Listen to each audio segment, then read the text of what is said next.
Hello, teachers of Indonesia. Perkenalkan, my name is Edewa Madya Bagus Kasumaya from State Senior High School for Denpasar. Hari ini saya akan membawakan seputar materi presentasi yang membahas tentang mengenal metode ponik dalam pengajaran membaca. Adapun materi presentasi yang saya sampaikan sekarang didedikasikan untuk Teacher Olympic 2021 yang diselenggarakan oleh PEGRI yang bekerjasama dengan Kids Loop. Oke, jadi selamat menikmati. Adapun tujuan pembelajaran dari materi presentasi hari ini adalah setelah akhir pembelajaran, kita semua diharapkan mampu memahami pengertian metode ponik, kemudian mampu memahami penelitian yang mendasari penggunaan metode ponik dalam pembelajaran membaca, kemudian mampu memahami kelebihan dari metode ponik, kemudian mampu mengenal ragam jenis teknik dari metode ponik dalam pembelajaran bahasa asing, dan tentunya aplikasinya dalam bahasa Indonesia. Oke, mari kita simak materi berikut ini. Nah, pengertiannya. Pengertian dari ponik. Ponik is the science of the sound. Ya, jadi ponik itu adalah ilmu suara gitu intinya ya. Yang karya ini diadaptasi oleh John Hart ya, yang seorang spelling reformer dari Inggris ya, seorang educational scientist yang senang dan gigih dalam mempelajari bahasa Inggris. Dan ini sudah lama sekali ya work-nya ini ya, di sekitar tahun 1570. Nah, ini bukunya di sini sudah ada terlihat ya. Jadi John Hart ini metodenya ini cukup lama juga ya, hampir setara juga dengan grammar translation method ya. Jadi dari zaman dulu. Nah kemudian di sini dideskripsikan ya, apa sih itu phonics itu ya? Phonics is a method of teaching beginners to read and pronounce words by learning the phonetic value of letters, letters group, and especially syllables. Jadi intinya phonics itu adalah sebuah metode ya yang digunakan untuk mengajar para pemula. Mengajar apa? Ya mengajar orang membaca.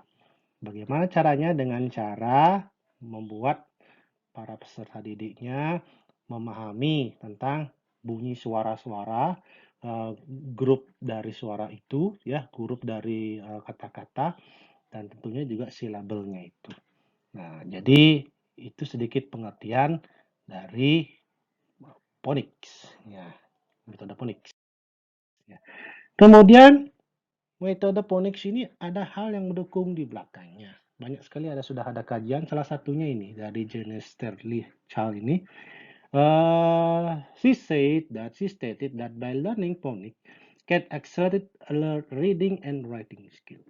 By the age of 6, most children will acquire 6,000 words which can develop the vocabulary as well as the literacy of the children.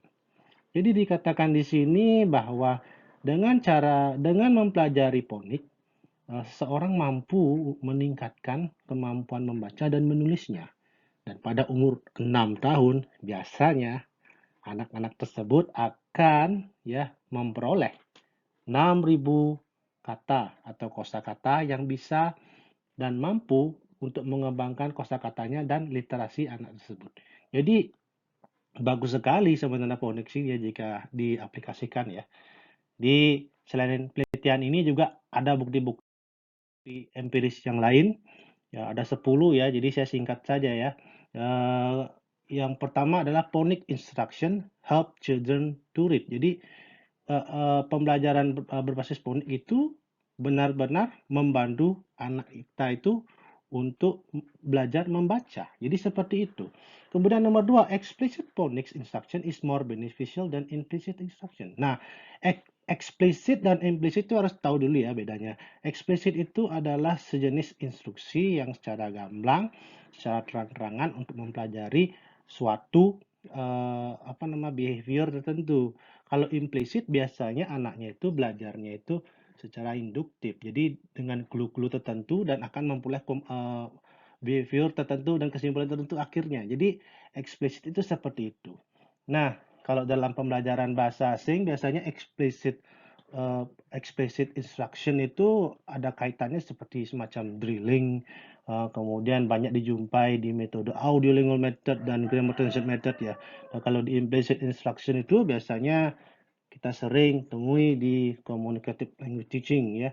Jadi dikasih dulu beberapa tasks, kemudian anaknya secara tidak sadar mempelajari rule-nya karena dari berbagai macam contohnya itu.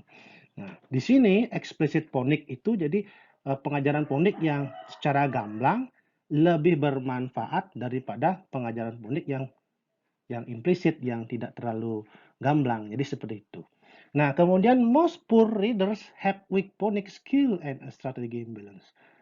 Nah, biasanya ada penelitian lain nih.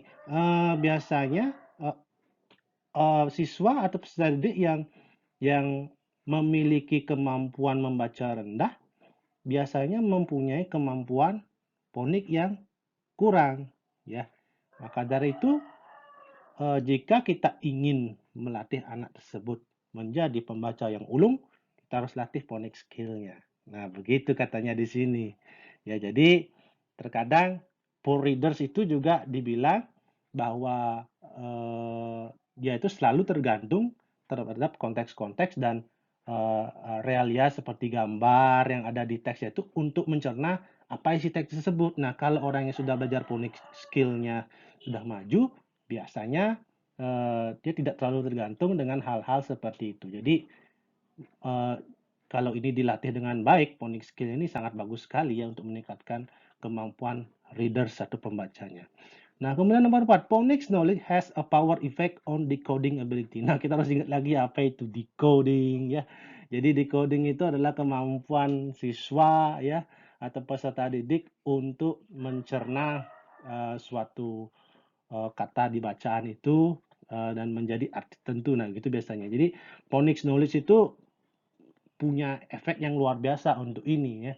Jadi membantu anak itu mencerna apa sih bacaan ini ya begitu. Nah, kemudian nomor 5, good decoders rely less on context clue dan poor decoders. Nah, jadi anak-anak yang decodersnya sangat tinggi itu sedikit mengandalkan konteks clue yang saya bilang tadi ya. Jadi anak-anak yang sudah terlatih phonics, dia itu terbiasa membaca syllable dan kata-katanya, jadi dia itu lebih fokus ya membacanya itu dan tidak terlalu tergantung dalam hal bantuannya seperti gambar-gambar pembantu yang ada di bacaan itu, atau mungkin dia ketika membaca komik itu dia cukup membaca syllable tanpa nggak gambar dia sudah mengerti alur ceritanya ya. Jadi seperti itu. Kemudian kalau dia baca apa namanya cerita pendek cerpen itu gambarnya sedikit aja tapi setelahnya dia sudah mulai mengerti. Nah begitu. Jadi decoder di sini itu yang dimaksud ya. Jadi tidak terlalu tergantung pada konteks clue.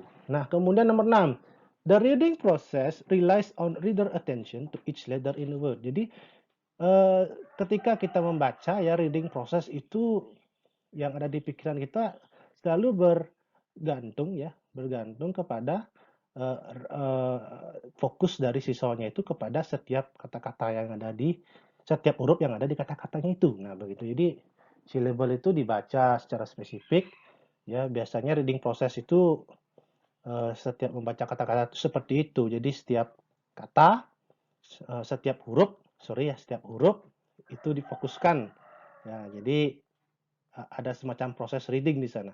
Nah, nomor 7, phonemic awareness is necessary for phonic instruction to be effective. Nah, jadi ilmu dasar dari phonik itu sangat penting sekali ya untuk kedepannya dalam instruksi phonics yang lebih efektif.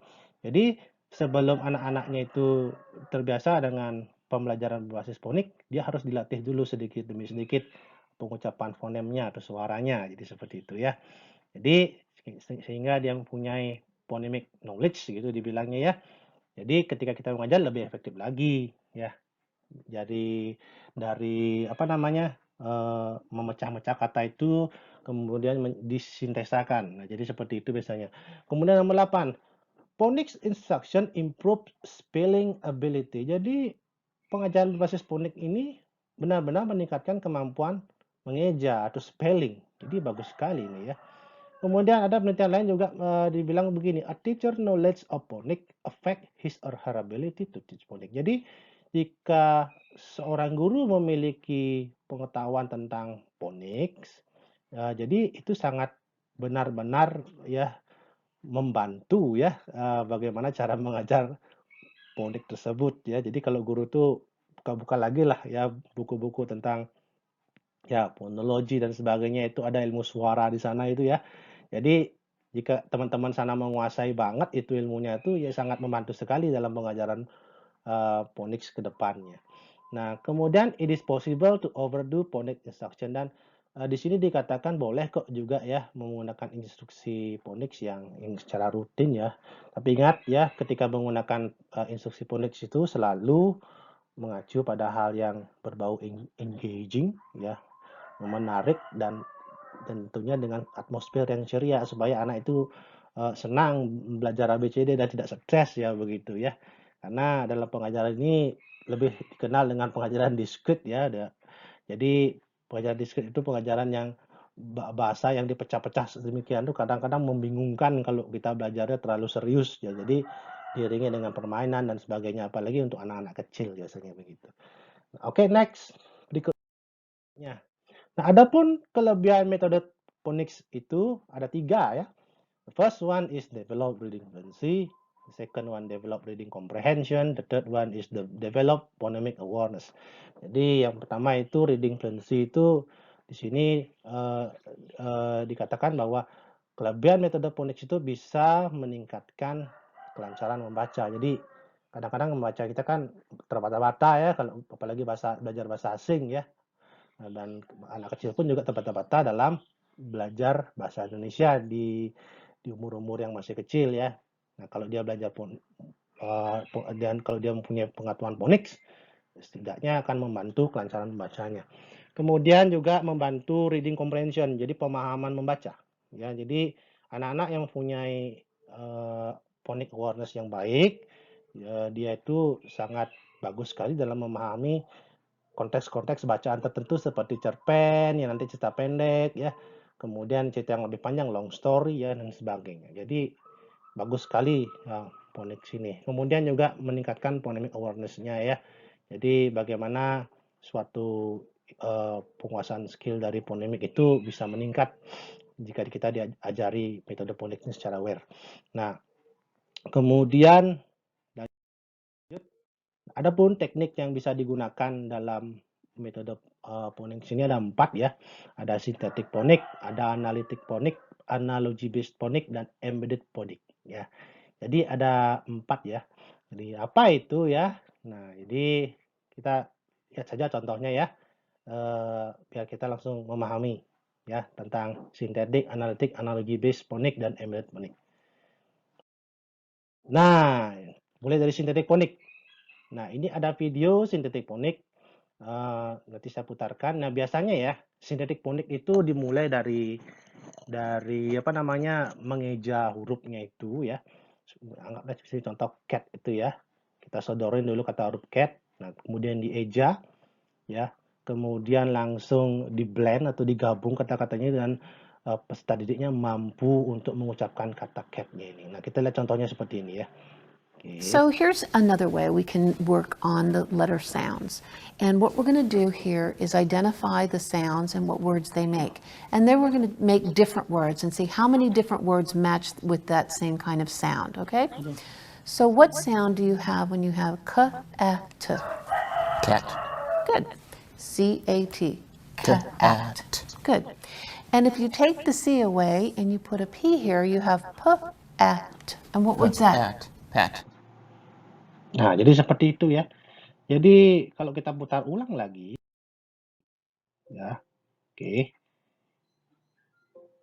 Jadi di sana kita lihat bahwa anak-anak itu tadi bapaknya itu diberikan yang namanya sebuah kata dulu, kemudian dieja, ya, jadi seperti itu. Nah, analitik phonics itu kebalikan dari synthetic phonics. Nah, jadi kita biasanya peserta didik itu diberikan kata-kata, gurunya memberikan contoh dulu, kemudian muridnya biasanya disuruh untuk mengeja kata tersebut ya dan kemudian mengucapkannya. Ya, jadi kita lihat contohnya ya. Okay, here's another way we can reinforce some of the sounds of those letters. Tell me what sounds you hear in the word dog. Dog. Dog. Good, good. Tell me what sounds you hear in the word log. Log. Log. Good.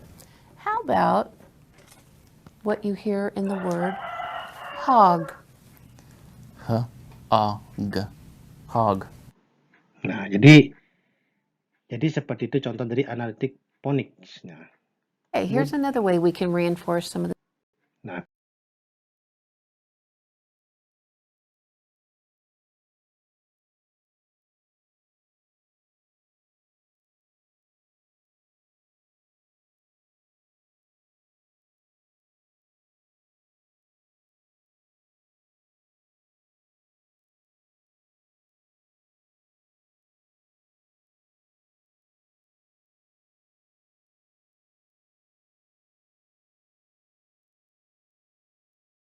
kemudian contoh yang lain. Nah, ini dari analogi based phonics. Biasanya analogi based phonics itu dia tuh menggunakan rhyme ya. Rhyme itu kata-kata yang sejenis yang dia sudah ketahui belakangnya dan berkaitan. Contohnya kalau di bahasa Inggris could, would, should. Nah, jadi dia tuh harus mengetahui beberapa kata yang berirama seperti pantun ya.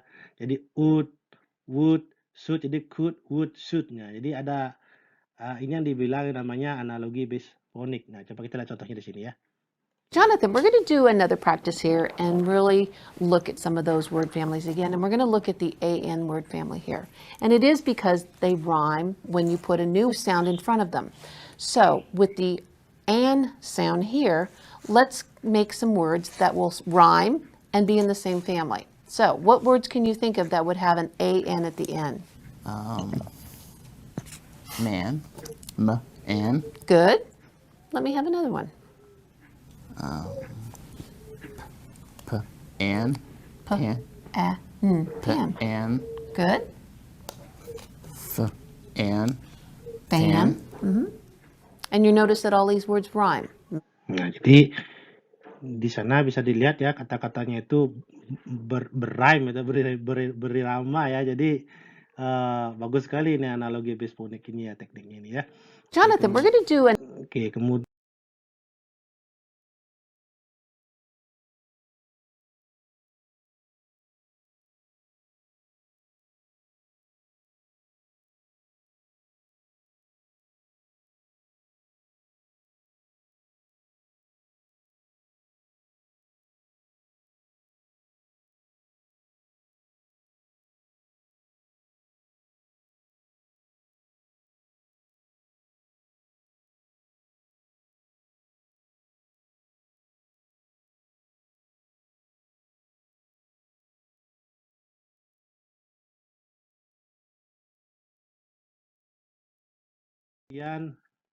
nah ini embedded phonics. Nah, biasanya embedded phonics ini digunakan dengan cara anak-anak itu diberikan bacaan dulu, bacaan yang ringan-ringan saja. Kemudian anak-anak disuruh membaca. Nah, ketika suatu saat anaknya tersebut mengalami macet di bagian kata-kata tertentu, nah itu langsung diajari katanya terpisah, bisa menggunakan teknik sintetik atau analitik. Nah, coba kita lihat contohnya ya. Okay. Neil, can you read the first sentence? This one. This.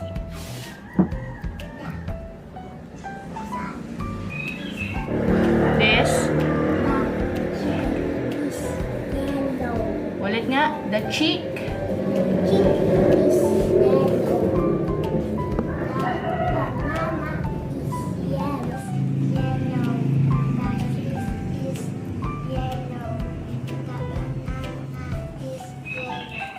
Okay, very good. We're going to talk about the animals today. Do you know what's this animals? Zebra. How about this one? Lion. This one is. How about this? Very good. Mag-isip. Okay. O, isa A. Lagi mo muna dito sa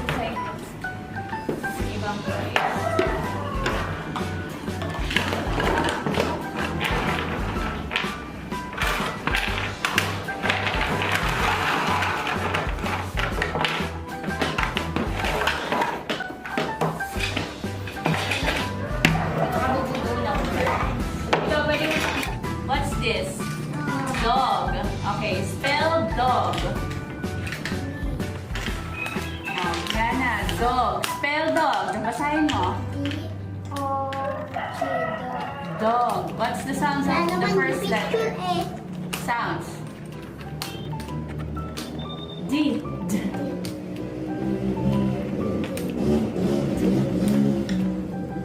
Ito. O. What's the sound of the letter?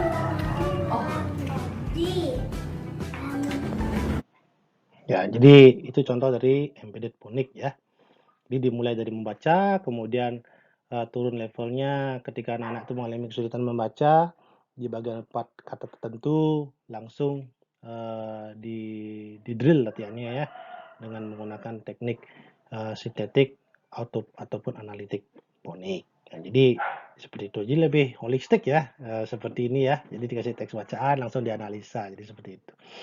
Nah, kemudian oke, lanjut ya.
Nah, ini ada beberapa aplikasi dalam pembelajaran bahasa Indonesia dari sekolah Montessori ya.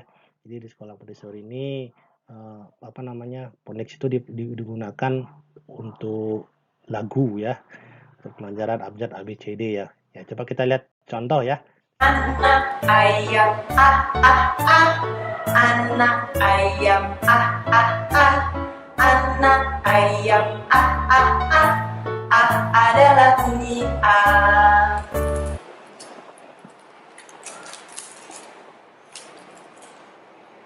Bola bola be be be, bola bola be be be, bola bola be be be, be adalah bunyi B.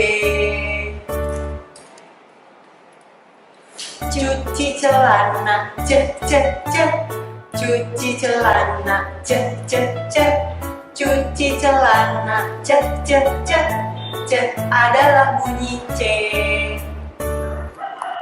Nah, jadi aplikasi dari phonics itu banyak digunakan dalam pelatihan abjad ya, ABCD ya dalam pelajaran bahasa Indonesia. Dan ini work sekali ya. Karena saya dulu juga mengalami ya pengalaman langsung pas kecil itu berlatih abjad itu menggunakan lagu ya. Jadi dibuat berirama begitu jadi sehingga asik dan mudah untuk diingat. Nah, jadi itu adalah sedikit teknik dari metode phonics ya. Ya, jadi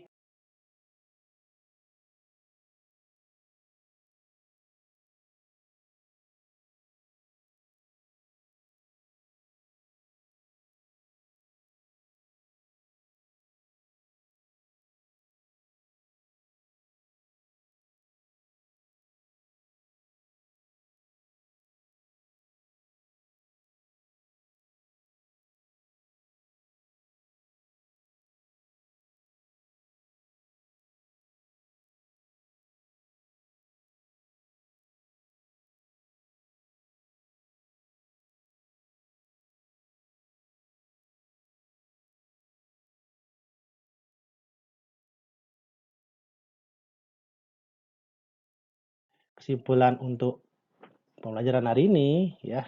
Jadi bisa disimpulkan adalah metode phonics itu adalah metode pengajaran bahasa khusus untuk pengajaran keterampilan membaca, khususnya pada level pemula. Kemudian metode phonics mampu meningkatkan kosakata peserta didik dengan sangat baik. Nah, adapun teknik metode phonics yang bisa digunakan untuk para guru itu ada 4, yakni sintetik phonics, analitik phonics, analogy based phonics, dan embedded phonics.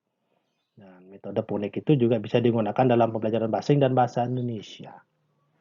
Dan tentunya perlu diingat, sintetik phonics itu juga bisa digunakan dalam dalam hal-hal pengajaran reading di kelas ya biasanya untuk pengajaran mengeja kalau di bahasa Indonesia itu seperti dulu saya masih ingat ketika belajar kalimat budi ini budi itu ya. Jadi guru-guru biasa mendrill saya dengan babi bu bebu caceco ceco dadi du dedu dan sebagainya. Kemudian diberikan kalimat kecil bu bu di ya langsung digabungkan di blend jadi budi. Nah, kemudian juga guru dulu saya pas SD juga biasa juga sering menggunakan analitik phonics. Yang kadang-kadang diberikan kalimat begitu saja ya. Budi, coba di eja ini kalimatnya. Bu, DID. Nah, begitu saya jawab. Terus dibacanya apa? Gitu guru jawab. Kemudian jawabnya saya jawab Budi. Nah, akhirnya saya bisa ngomong bilangnya Budi ya gitu ya. Nah, jadi samping itu juga ada analogi based phonics. Biasanya itu berbentuk mnemonik yang berirama ya. Kemudian juga ada embedded phonics yang dimulai dari kegiatan membaca tulisan yang pendek-pendek, kemudian jika siswanya mengalami kesulitan dalam kata-kata tertentu, kemudian itu di-drill berulang-ulang menggunakan sintetik phonics atau mungkin analitik phonics. Jadi supaya anak itu bisa berlatih kosakata itu dengan baik dan meningkat kosakatanya. Nah, itu saja materi presentasi yang bisa saya sampaikan hari ini. Ya, harap Bapak Ibu bisa mempelajari sesuatu dari presentasi saya. Terima kasih atas kesempatan yang diberikan. Semoga sehat selalu. Salam